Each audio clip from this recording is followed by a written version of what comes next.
supplements start with a promise. Zenzino starts with a test. Omega-6s and omega-3s are essential fats we need from food to support normal heart, brain, and immune function. But they work best in balance. Getting enough omega-3 from our diet is harder than we think, and most supplements have no proven effect. Global studies show that roughly 6 billion of us aren't hitting recommended levels. This can leave us short on the key omega-3s we need to go directly to our cells to nourish and support our whole body. So where do you stand? Zenzino's Balance Test is an easy at-home fatty acid test you do in minutes, independently analyzed, securely coded, giving you a personal starting point. Then you act on your results with Balance Oil, a full-spectrum omega supplement with a unique grade of omega-3s that are easily absorbed by your body. Blended with naturally powerful antioxidants to keep the nutrients fresh and potent. 120 days later you test again. No empty promises, just scientific measurable proof that you're in balance. Because better health is personal, not a guessing game. And the only promises that matter are the ones we make to ourselves. Test. Don't guess. From the pioneers of test-based, personalized nutrition. Zenzino. Inspired change in life. Mingisuguse uue perspektiivi tervise jaoks, kuidas sa enda tervist näed ja kuidas sa enda lähedaste tervist näed. Nii et kes mind veel siis ei tea, siis nii hästi, siis ma jagan natukene siin oma seda teekonda, kuidas ma siis jõudsin siia punkti välja, kus ma siis täna olen. Et ma alustaksin võib-olla aastast 2024, mis oli siis meie pere jaoks selline väga-väga murranguline aasta. Me tegime otsuse kolida välismaale. Riigiks sai valitud Norra tol hetkel. Läksime sinna, süda oli täis ootusi, erinevaid ambitsioone, lootusi. Aga elul olid paraku omad plaanid ja meie seal viibimise aeg jäi paraku väga lühikeseks. Aga selle seal oldud aja jooksul tean ma öelda, et sealne külm ja karge kliima tegi paraku meie tervistele omajagu liiga. Et meie kõigi immuunsüsteemid ja organism sai päris tugevalt pihta kõigega ja eriti rängalt kannatas siis selle all meie perevanem laps, kes on siis ühtlasi ka ülitundlik laps. Ja tema selline ülitundlikkus väljendub mitte ainult siis selles emotsioonide nagu ebastabiilsuses, vaid ka siis nahal, nagu see sellistel lastel pahatihti on. Ja emana siis otsid erinevaid vahendeid, kuidas siis 2-aastaselt diagnoositud atoopilist dermatiiti nagu paremaks teha ja kuidas tema elukvaliteeti tõsta. Aga kui sul enda tervis hakkab ka nagu ühel hetkel järgi andma, siis enam sa otsidki neid lahendusi. Ja nagu öeldakse, siis seal, kus häda kõige suurem, seal siis abi kõige lähem. Ja niimoodi siis, jagan ekraani ka, niimoodi siis jõudiski meieni uuesti ringiga tagasi testi- ja teaduspõhine Zenzino tervisekontseptsioon. Millega siis nagu juba Margus ka mainis, et me oleme aastaid tuttavaid, siis tõesti ma puutusin sellega juba aastaid tagasi kokku, aga nüüd siis tõi siis elu ise selle minuni, sellepärast, et meie perel oli seda väga-väga vaja. Ja üleüldse, kui me räägime tervisest laiemas plaanis, siis kui me mõtleme enda pere peale, enda lähedaste peale, inimeste peale, kes meid ümbritsevad, siis me näeme väga suurt tendentsi selles osas, et terviseprobleemide hulk on kasvanud. Meil on väga palju lapsi, kes võitlevad erinevate vaimsete probleemidega, väga paljude allergiatega, täiskasvanutest ma ei hakka üldse rääkima. Ja mis selle põhjus siis on? Ja suurel määral võib kokku võtta selle lausega, et elustiil ja see, mida sa igapäevaselt sööd. Statistika on näidanud, et 25% täiskasvanute surmadest võib panna selle arvele, et inimesed toituvad halvasti, et nad on valinud vale toitumiskäitumise. Ja mis ma mõtlen selle all on see, et menüüst puuduvad täpselt need asjad, mida tegelikult kehal on vaja, et meil on vaja fütotoitaineid, kiudaineid, seemneid, pähkleid, mida iganes, mis nagu hoiaks meie organismi tugevana ja annaks meile kehale seda kõike täisväärtuslikku. Aga paraku tendents on sinnapoole, et inimeste menüüs on ülekaalus punane liha ja suhkrustatud joogid ja see teeb oma töö.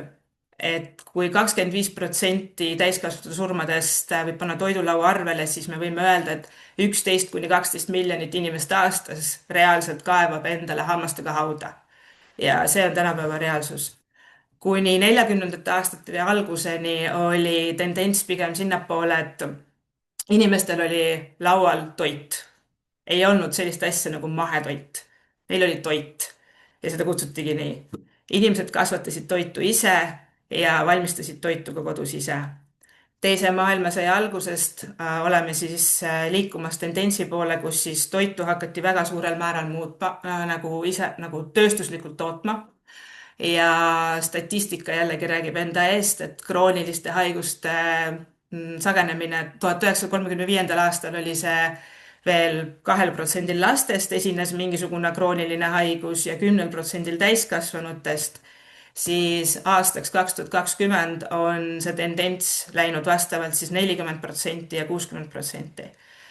Et kõik selle võib siis võtta selle ühise nimetaja alla, et toit ja elustiil ja kui me võtame omakorda kroonilised haigused, siis nende 4 põhipõhjust on siis esiteks krooniline põletik, mis on siis kõige märkimisväärsem, mis siis põhjustab kehas erinevaid kroonilisi ja selliseid protsesse, mis siis arenevad välja väga tõsisteks haigusteks ühel hetkel.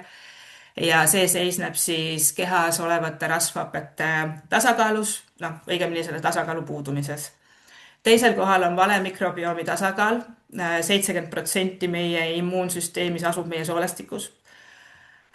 Kolmas B-tüüpi alatoitumine, ehk siis me sööme rohkem kui kunagi varem, aga me oleme näljasemad kui kunagi varem. Ja meie keha paratamatult ei saa sellest meie igapäevasest toidust kätte kõike seda, mida tegelikult meie keha ja keharakud vajavad. Ja 4. grupp ainevahetushäired, ehk siis väga suurel määral suhkrusöömine, väga liialdatud tärklis, mis siis omakorda viib siis näiteks ka diabeedini välja. Ja kuna krooniline põletik moodustab sellest väga-väga suure osa, siis ma keskendun sellele täna nagu kõige rohkem. Ja mida see siis tähendab? Tähendab seda, et organismil on vaja 2 rasvhapet, oomega-6 ja oomega-3. Oomega-6 on see, mis tekitab kehas põletikku. Me saame seda kätte põhimõtteliselt kõigest sellest toidust, mis meid täna ümbritseb. On see poolfabrikaat, on see liha, on see muna, on see mis iganes toit, ka taimsed toidud sisaldavad seda, et selle kättesaadavusega meil probleemi pole. Teiselt poolt on kehale vaja ka oomega-3, mis siis võtab põletikku maha. Ja inimorganismile kõige paremini omastatavas vormis on see siis kala, mereannid, vetikad, mikrovetikas. See on siis see vorm, kus siis keha suudab teda kõige paremini nagu omaks võtta. Ja nagu elus kõigega on, nende vahel peab valitsema siis tasakaal. Ja ideaalses maailmas on see tasakaal 1:1, sellepärast et sellise geneetilise koodiga on meid loodud. Teadus aga ütleb, et suhtega 3:1 või veel parem on selline siis seisund kehas, kus organism tuleb endaga juba enam-vähem ise toime, tähendab, saab endaga palju paremini hakkama ja paraku Euroopa keskmine jääb 15:1 balanssi või õigemini ma nimetaksin seda düsbalansiks. 15 korda rohkem on keskmise eurooplase kehas põletiku tekitajat versus põletiku mahavõtjat. Ja see graafika siin reaalsuspildi taga kirjeldab väga-väga hästi seda, mida see toidulaud nagu endaga kaasa toob. Ja seda me nägime ka Norras väga tihti, et Norra paraku on selline riik, mis võtab hästi palju üle USA-lt. Nad kasutavad väga suure sellise nagu oma eeskujuna nagu USA-t ja ka toidulaud tuleb sealt üle. Külmutatud pitsad, poolfabrikaadid, lähete laste sünnipäevale, seal on reaalne pilt jäätis, hot dogid, burgerid, kommid. üks kord nädalas on lastel Norras näiteks magusapäev, kus siis lapsed võivad peredes süüa piiramatult magusat, ükskõik mis neile, noh, mida nad kätte saavad, seda nad söövad. Et see on siis lubatud lastele nagu. Ja selline nähe on seal kultuuris väga, väga valdav. Toitumisele kui sellele eriti tähelepanu kahjuks ei pöörata, kuigi neil on käes väga hea tooraine. Me võiksime ju arvata, et Norra ja mereriik ja mereannid, kõik värske, tõesti, neil on ka liha väga hea kvaliteediga, aga paraku nad ei oska sellega mitte midagi peale hakata. Keskmine norrakas ostab poest külmutatud pitsat või siis mingisugust sellist pooltoodet. Neil on oma kohalik toidutootja, Toro, õigemini ma nimetaks teda selliseks toiduainete tootjaks. Ja neil on väga levinud sellised erinevad kastmesegud, maitseainesegud ja lisaks ka siis sellised pulbrisegud, millega sa saad teha süüa kodus. Et kui sul tekib täna näiteks tomatisupi isu, sa lähed poodi, sa ostad poest seda Toro tomati sellise pulbripaki ja lähed sellega koju ja siis paned selle kuuma vette ja siis sa keedad endale tomatisuppi. Et see on selline täiesti normaalne nähtus. Aga mida see ühel hetkel meie rakkudega teeb, on see, et see tasakaal 15:1 viib meie rakud väga suurte põletikuseisundisse, kus siis kõik see hea, mida me sööme, ei pääse paratamatult rakku sisse. Näiteks ka siis, kui sa pead haiguste tõttu võtma mingisugust ravimit mingil põhjusel, siis me tahame, et see ravim ka teeks ju maksimaalselt oma tööd, aga et selle jäägid pääseksid ka kehast maksimaalselt välja, et ta muid asju nagu omakorda ei kahjustaks. Siis ka siin tuleb mängu see, et ta võiks nagu imenduda rakku maksimaalsel toel. Aga kui su keha on väga suures kroonilises põletikus, sest su rasvhapped on tasakaalust väljas, siis see toob kaasa omakorda selle, et rakk on jäik ja piltlikult öeldes võid kivile vett peale valada, kui palju sisse jõuab, on kaheldav. Ja meie eesmärgiks on siis jõuda välja sellise terve elasse rakuni, kus siis rakk toimib nii, nagu ta peab toimima.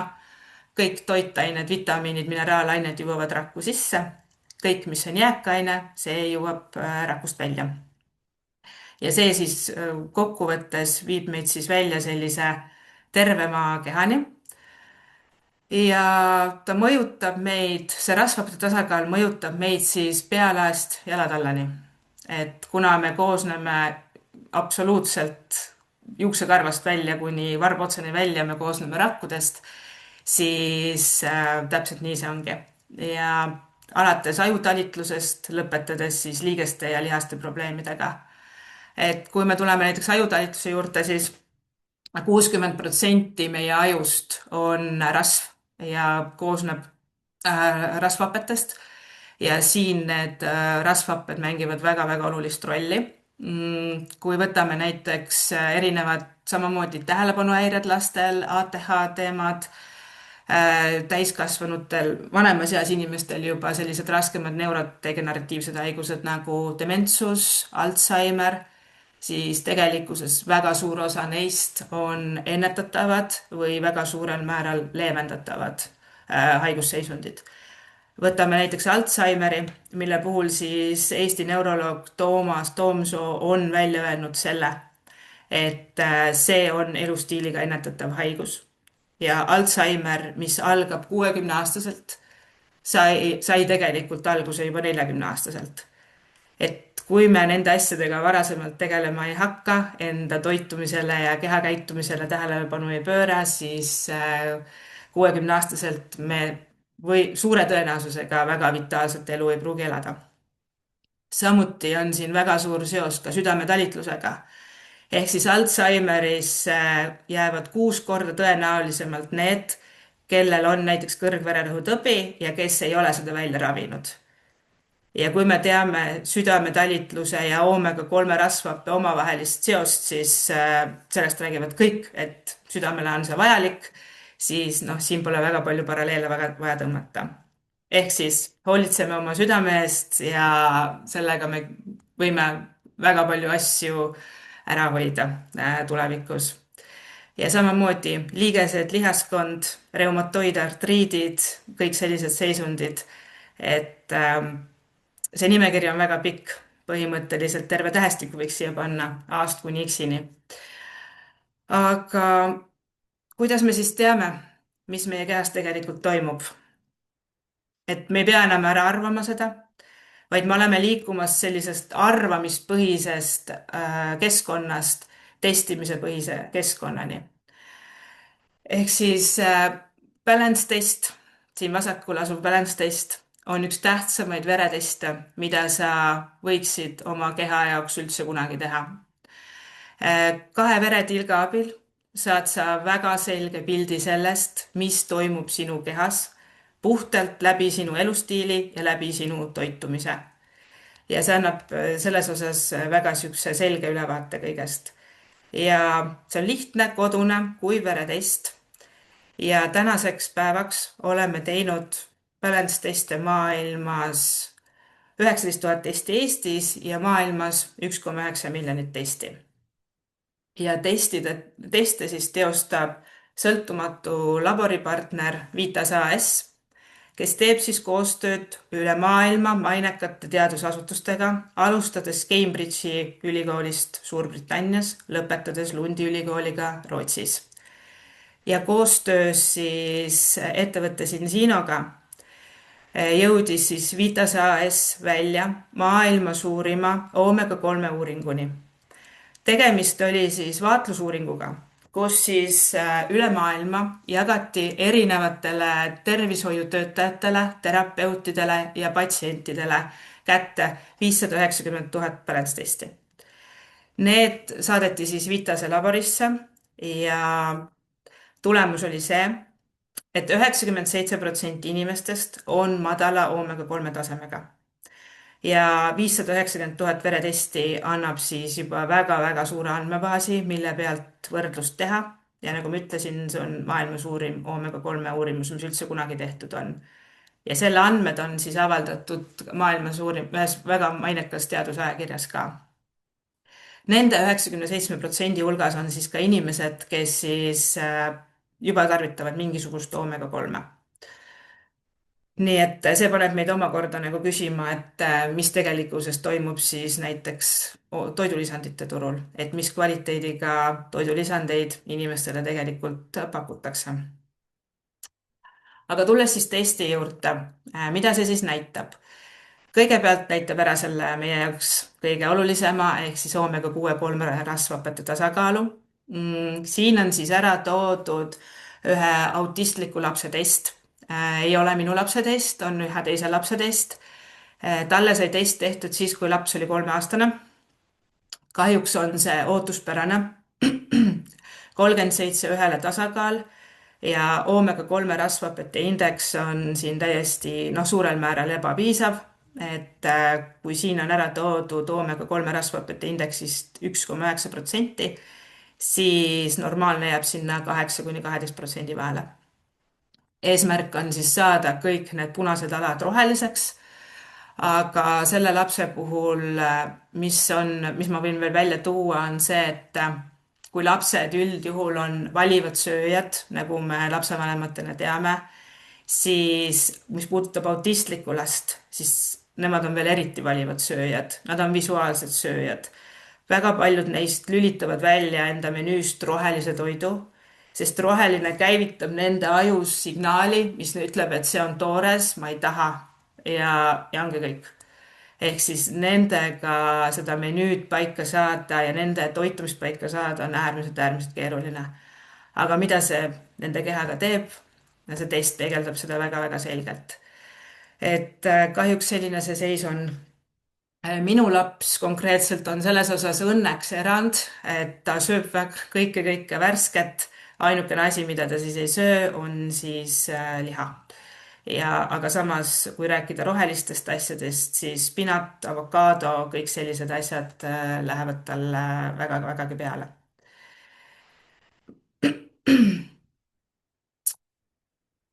Ja üks võimalus oma keha tasakaalu viia on siis läbi toitumise.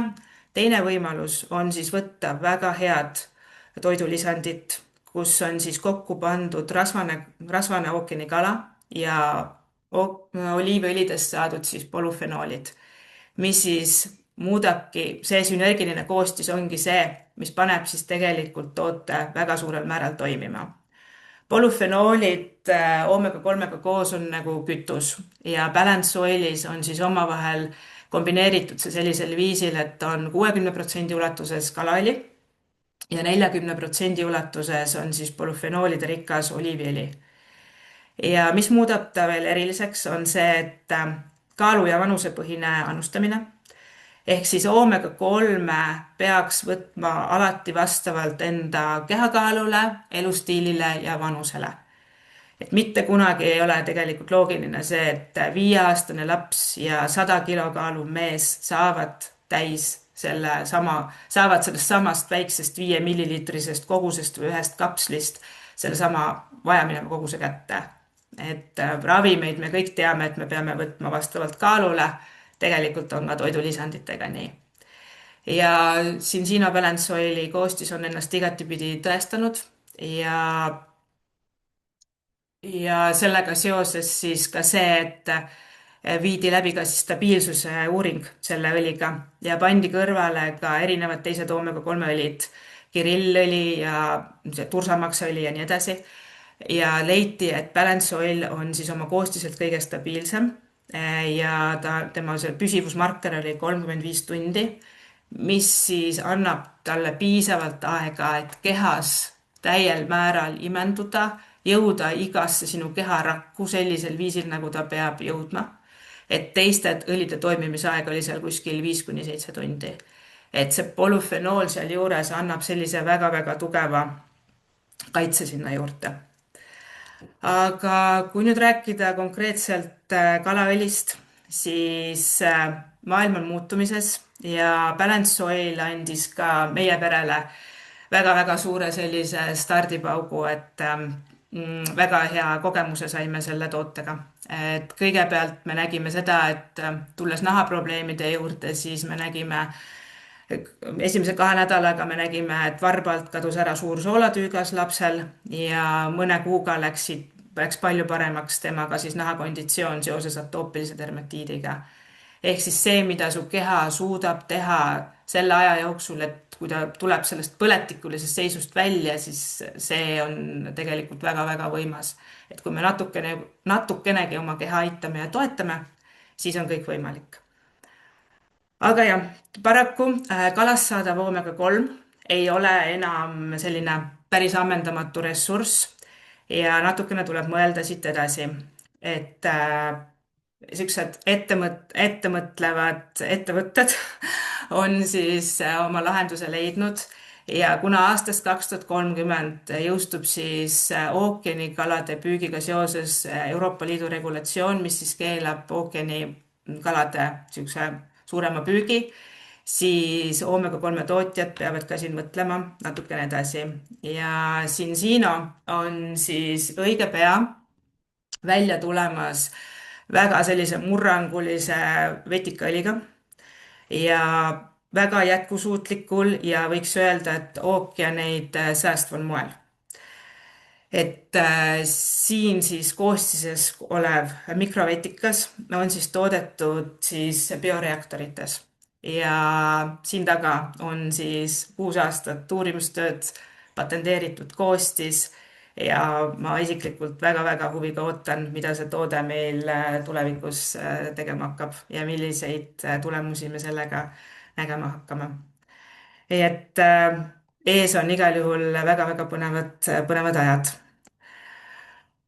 Tulles korra tagasi nüüd selle kalaõli kontseptsiooni juurde, siis kes ei saa õli võtta sellisel õlikujul, siis nende jaoks on variant alati kasutada ka kapsleid, mis siis sisaldavad ka väga kõrge polüfenooli sisaldusega oliiviõli.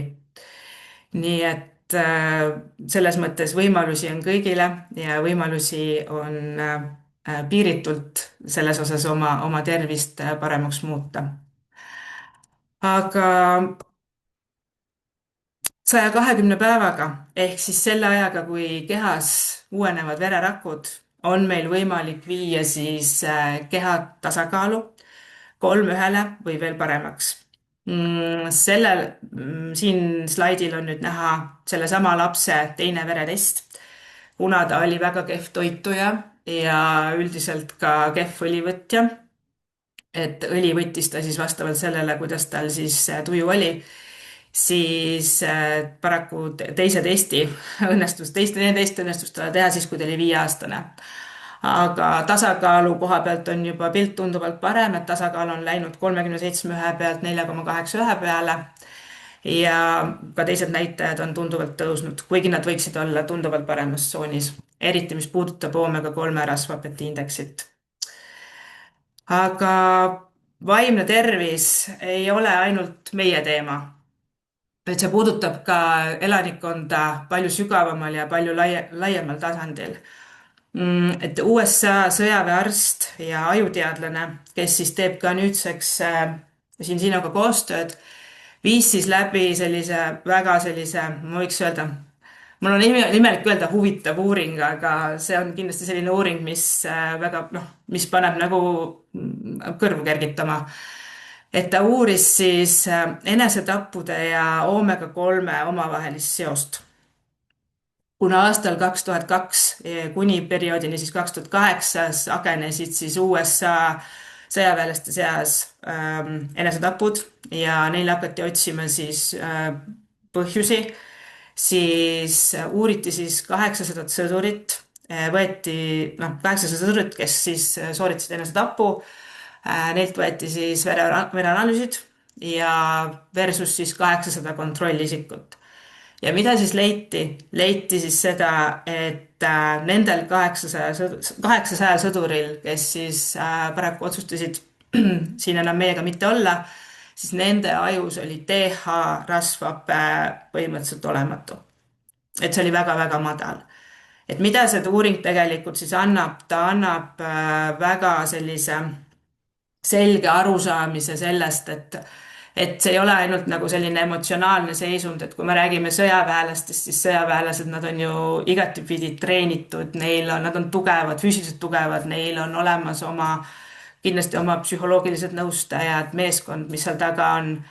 Aga siiski, kui sa ei anna ikkagi ajule seda konkreetseid neid häid asju, mida ta aju vajab, neid õigeid asju, ja see ajutegevus jääb selle tõttu madalaks, siis see paratamatult mõjutab seda kõike, sinu emotsionaalset tasakaalu, sinu seda kõike, kuidas sa maailma näed.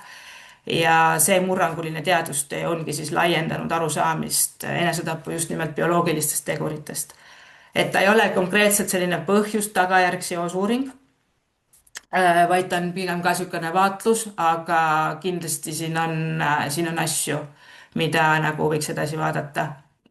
Ja see on kindlasti üks selliseid punkte minu jaoks, miks seda teemat nagu tasub nagu edasi nagu viia või edasi uurida ja miks näiteks kas või see maailma suurim see oomega-3 uuring, mida Viitasega koos tehti, miks see on nii oluline. Miks see töö on üldse nii oluline või miks see on oluline, mida me inimesteni viime. Et sellel teemal võiks siis lõputult rääkida, aga kuna tervis ei püsi ainult ühe samba najal, vaid on ka teisi tegureid, siis nagu ma alguses mainisin, siis 70% meie immuunsüsteemis asub meie soolestikus ja rääkides siis kiudainetest, siis inimene vajab neid igapäevaselt 25–35 grammi. Aga reaalsus on see, et me saame neid päevas kuskil 10–15. Selline keskmine inimene. Ehk siis me oleme tegelikult kogu aeg sellises kroonilises puuduses kiudainete poole pealt. Ja siis oleks mõistlik väga oma mikrobiomi kogu aeg sellise hea bakteriga toetada. Miks ma ei pea mõttekaks näiteks probiootikumi sissesöömist endale? On sellepärast, et pole mõtet panna soolestiku sisse seda, mis seal juba niikuinii olemas on. Et soolestikus on meil tegelikult sees juba see probiootiline kiud niikuinii mingisugusel kujul. Meie toitumine on nagu ta on kohati, see probiootikum seal soolestikus saab pihta, ta saab kannatada, aga pigem anname siis talle toitu. ja anname talle prebiootilist jõudu, mis teda siis toidab terves soolestiku ulatusest, algusest kuni lõpuni välja. Ja see tagab siis lõpuks selle, et kui see normaalne bakterioloogia seal soolestikus saab paljuneda ja kiudainetega me anname talle pidevalt toitu, siis taastub ka meie normaalne see soolestiku mikrobioom ja tänu sellele me suudame ka ära hoida erinevaid selliseid ebameeldivaid seisundeid, mis võivad siis lõpuks ka viia siis krooniliste sümptomiteni välja. Ja siin sees olevad siis sinobiootikus olevad siis lisaks 8 kiulainele on siin sees ka siis beetaglükaanid, mis siis tagavad selle, et veresuhkrut hoida normaalsena, sest et kui me saame piisavalt kiudaineid toidust või siis läbi sinobiootiku kätte, siis see tagab selle, et meie veresuhkur ei lähe üles, mis siis omakorda pikemas perspektiivis tagab selle, et meil ei teki seda diabeedi riski, eks ole. Sellepärast, et kiudained nagu moodustavad sellise turvalise kilbi sinna ja ta ei lase sellel toidul nii kiiresti sinna verre imenduda, et seda suhkrupiiki tekitada.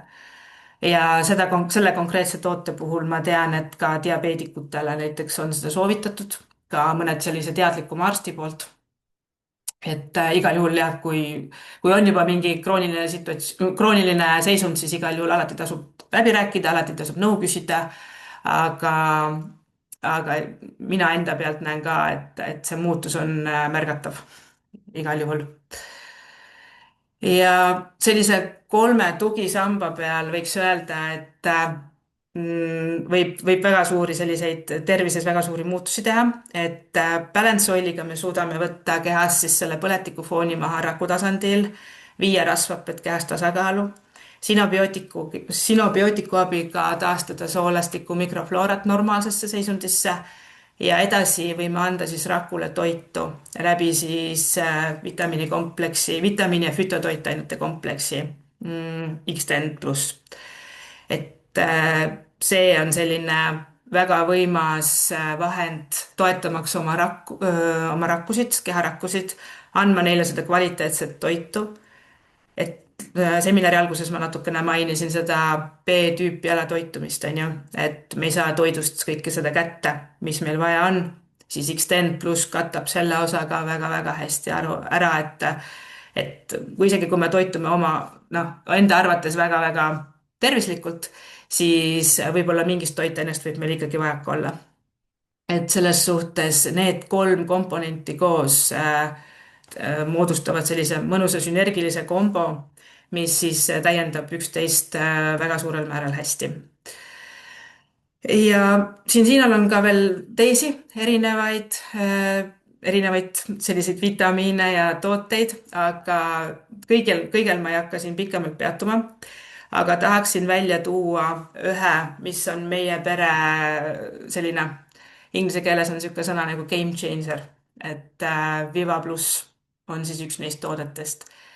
Ja mulle alguses räägiti, et see sisaldab safranit ja safran toimib kui looduslik antidepressant ja kuna ma nägin Balance Oili ja Viva Plussiga meie lapse peal selliseid väga suuri muutusi, siis tänu sellele ma hakkasin ka seda rohkem edasi uurima ja on tehtud väga palju uuringuid seoses safrani ekstrakti ja siis ATH sümptomite kohta.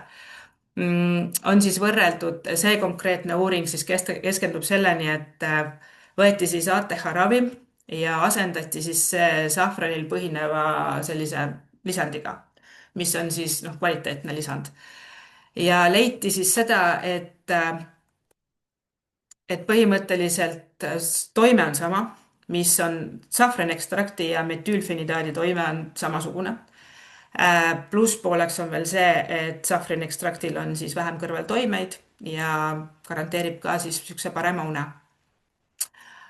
On siis tehtud ka uuringuid, kus on kasutatud neid 2 asja koos ja on leitud, et safrani ekstrakt on väga-väga hea selline vahend, tasakaalustav või selline toetav vahend veel lisaks metüülfenidaadile, et kui keegi näiteks lastest juba võtab mingit ravimit, siis safran sinna juurde panna on nagu selles mõttes selline väga, väga hea kombo tuleb kokku.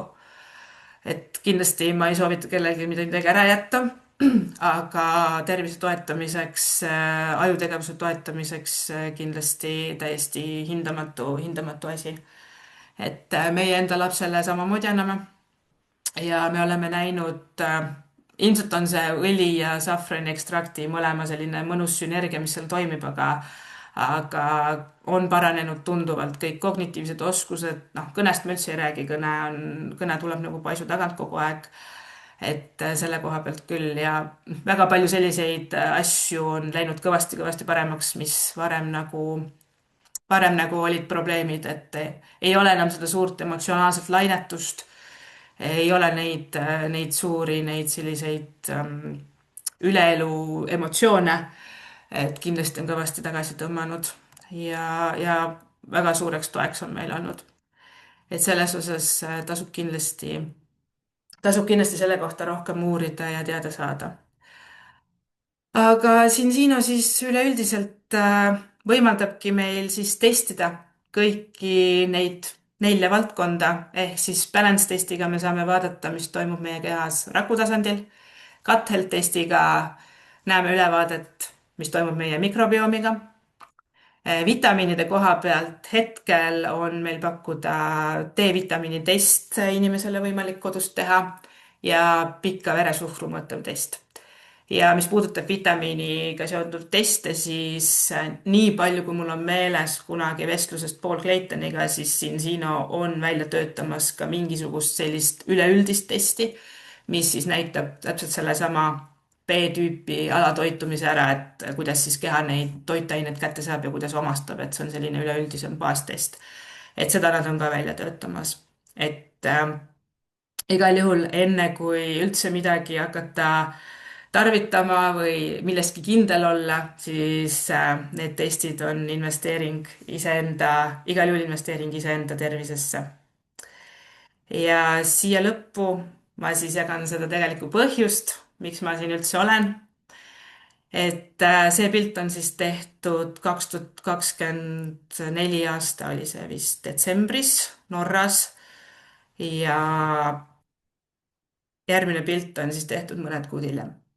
Et minule rohkem tõestust vaja ei ole, kuidas töötab testi- ja teaduspõhine kontseptsioon ja mis juhtub siis, kui sa annad oma kehale neid õigeid asju. Nii et siinkohal ma tõmban otsad kokku.